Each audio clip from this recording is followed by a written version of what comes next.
You know, if they offer him some life-changing money for one more fight after that performance, I have a feeling he'll take it.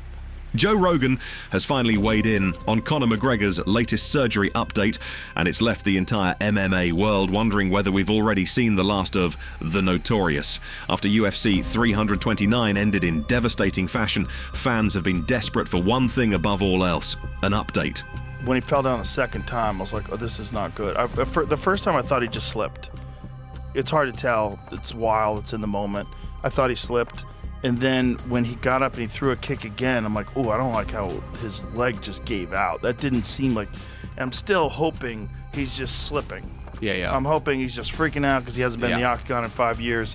And then he started moving around and he like grabbed his knee and buckled. Okay. And there was some conversation. I didn't notice that. Yeah, there was some conversation going on between him and Max Holloway, and I was like, you know, Max is saying he can't fight, like something's wrong, and he's saying, fight me. He's like, get up, and so he lets him up, and then his knee buckles, and then the referee stops the fight. There's had to be a point throughout this 5 years when he's planning this comeback that he looks in the mirror and asks himself, what the hell am I doing? How serious is the injury? Has the surgery gone well?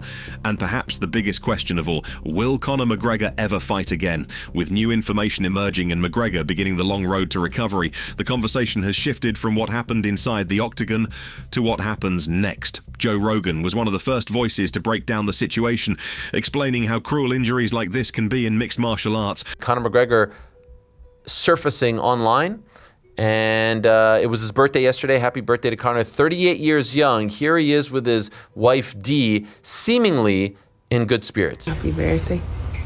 We'll be back. It matches your outfit even. We'll be back. Come on. Come on. In the name of the Father, the Son, and the Holy Spirit. Amen. We'll be back. Let's go. Let's go. I know.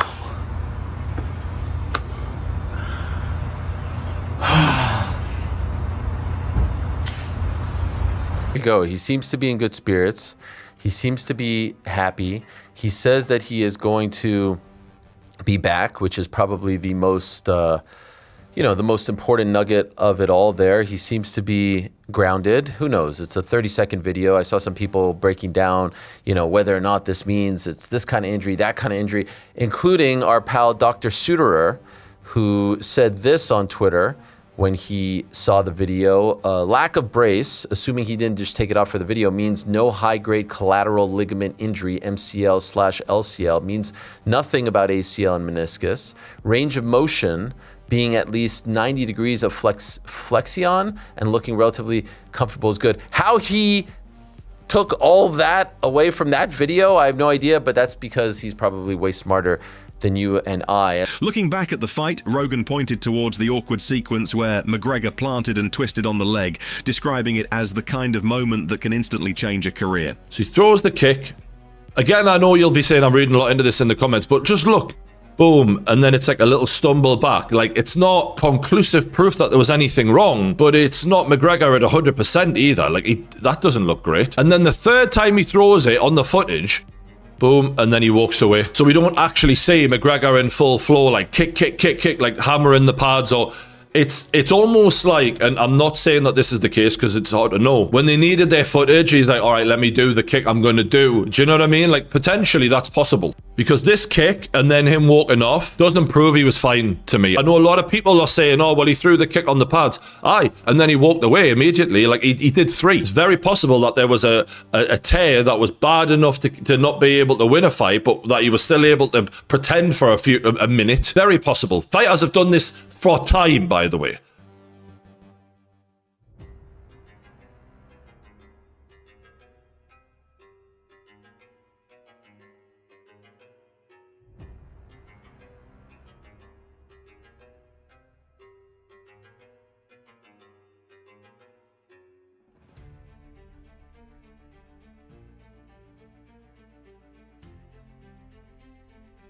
Years of preparation disappeared in seconds, leaving one of the biggest stars in UFC history facing yet another lengthy rehabilitation. The latest update, however, has given fans a reason to stay optimistic. Following surgery, reports indicate that the procedure was successful, with McGregor already beginning the early stages of recovery. While there's still a long journey ahead before anyone can seriously discuss a return to competition, the immediate focus is now on rehabilitation, rebuilding strength, and giving the injury the time it needs to heal properly. That hasn't stopped the debate. Some fans believe this is simply another chapter in McGregor's career. The fans are annoyed. He probably just wants to get out of there straight away, doesn't he? I thought he was just slipping. He just wants to get out. Mate, I've injured my knee in there. It's horrible. It is what it is.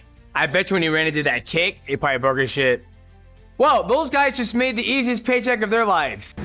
All right, so let down in Sin City last night. So much expectation didn't come to fruition. It's early in the morning, so I'm heading back to the Bay.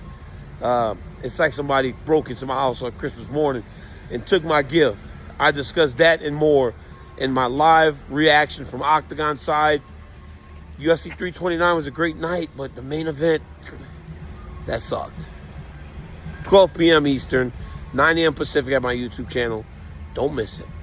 They've watched him overcome adversity before and fully expect him to chase one final comeback once he's medically cleared.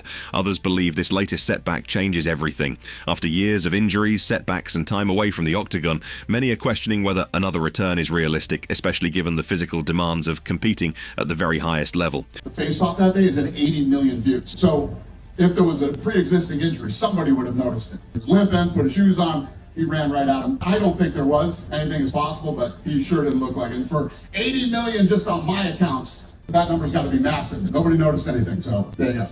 You know, the minute you start talking or thinking about retiring, you absolutely, positively should.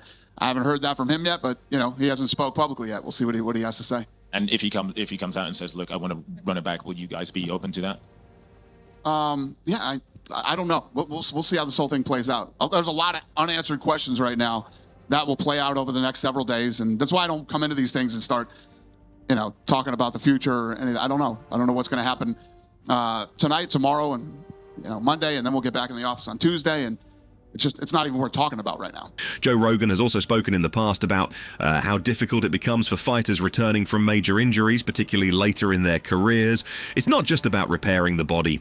It's about rebuilding confidence, trusting the injury again, and performing under the brightest lights against elite opposition. That's often the biggest challenge of all. Across the MMA world, fighters have continued sharing their support. Dana White has remained hopeful that McGregor still has unfinished business inside the UFC. Conor McGregor starts the fight. He's got a fucking mohawk. Why not? And what does he start the fight with? I predicted it would be a spinning back kick to the body. No, he starts the fucking fight with a lunging, jumping switch kick to the head on Max Holloway. Steps in, and remember, steps off of that bad leg, because there's a whole bunch of conspiracies about what this actually was. Steps in from that bad leg, jumps himself up off of his front one, and switches into a high kick attempt, which comes very close to landing on Max Holloway's face, by the way. Lands on this leg here. The fight's basically over, dude. You know, I think Conor was nervous. I thought Max did it perfect. I think he was weak in the knees. Like, he was nervous. You know, I don't think he looked 100% himself. A lot of people have talked about that.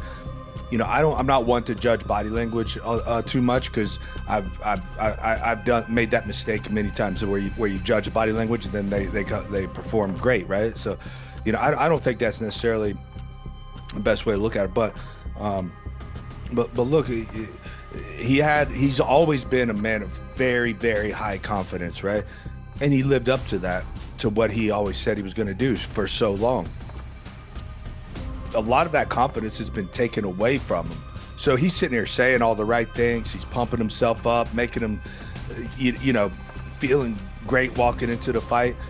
But somewhere deep inside, he knew that there's not evidence to back up all these things that he's saying, right? He said, you know, I could beat everybody. I could, you know, I'm this, I'm that. And it's like, well, you haven't won a fight in 5 years. You've been on the yacht drinking, and your last fight, you know, you tore your shin and you were losing anyway. And you know what I mean? So there's like all of these things are contradictory to what he's telling himself. So that just increases, you know, the nervousness, right? And, you know, he might have even been feeling good, but I think deep inside he was actually nervous. And looking back, I mean, and that's probably why I didn't end up fighting Michael Chandler, right? Because you know, that's a very winnable fight for him, right? That's probably the, you know, one of the better matchups out there for him. Yeah, what a situation the UFC's got to deal with now, right? Because they kind of need him to lose, I guess, right? Like they would, you know, if he's not going to re-sign, they're like, okay, we'll go out on a loss. Like we're going to put you in with a lion. But at the same time, they need to make it a proper matchup too, right? Like it's obvious if they give him, you know, Islam or, you know, which they wouldn't, right? But you know, like a Carlos Prates, like it, you know, it kind of brings out the obvious. Like, okay, we want you to lose this fight so that you are devalued on your way out. And I don't think that's a good look for the UFC, right? Like that's not.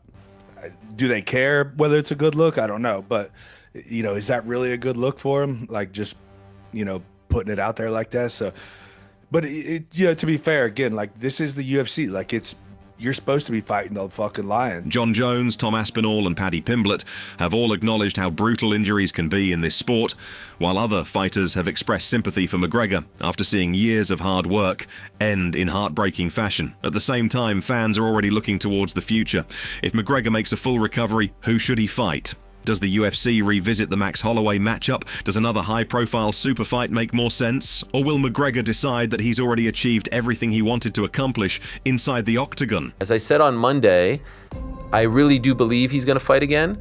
And I believe the mindset around the team right now is, all right, we talked about obstacles. We talked about overcoming obstacles. This is another one, and we're going to try to overcome it. And so I don't think, look, you never know what can happen. But I don't think in his mind that was his last fight. I don't think he wants it to be his last fight. And I think, you know, he's going to have probably surgery and then recovery and then come back and give it a go. The question, whenever, and we don't have to deliberate this for the next freaking 365 days, but who would they book him against? You know, you see people saying Chandler. If I had a vote, it would be Chandler. 1,000% it would be Chandler. If I had a vote, I don't think it will be Chandler, especially if it's his last fight going into free agency. They're just not going to do it. A year from now, Chandler's older. God knows what he'll do between now and then. It just ain't going to happen. It ain't going to happen. I could see the Holloway one, but I could also see some people feeling like, we just went through that. Thanks, but no thanks. The whole landscape could be different between now and then. But I think he wants to fulfill that last deal, and then I think he wants to test free agency. As of right now, we don't know the extent of the injury. Hopefully we'll get more word on that. They're keeping their lips pretty tight at the moment. And I can understand that, but it was good to get some kind of update. And it is what it is. I bet you when he ran into that kick, he probably broke his shit. Well, those guys just made the easiest paycheck of their lives. They'll exchange with him and he'd shoot in. What's happened?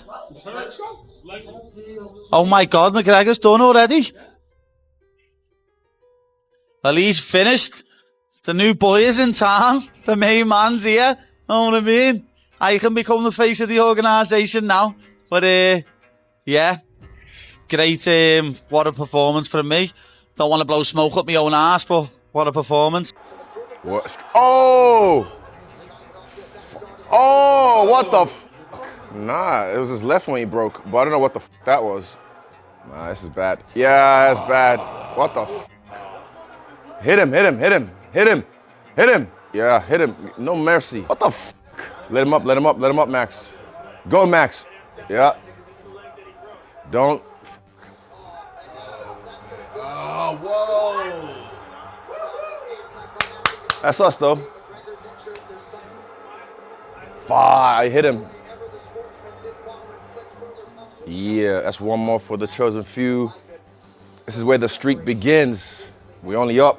Right now, nobody has those answers. What we do know is that the surgery appears to have gone well, the rehabilitation process has begun, and for the first time since UFC 329, attention has started shifting away from the injury itself and towards the possibility of a comeback. Whether that comeback happens in a year's time, even later, or never at all, one thing hasn't changed. Every update involving Conor McGregor continues to dominate the MMA world. Until he finally reveals exactly what comes next, fans, fighters, and analysts alike will be watching every step of his recovery, hoping that one of the sport's biggest stars still has one final chapter left to write.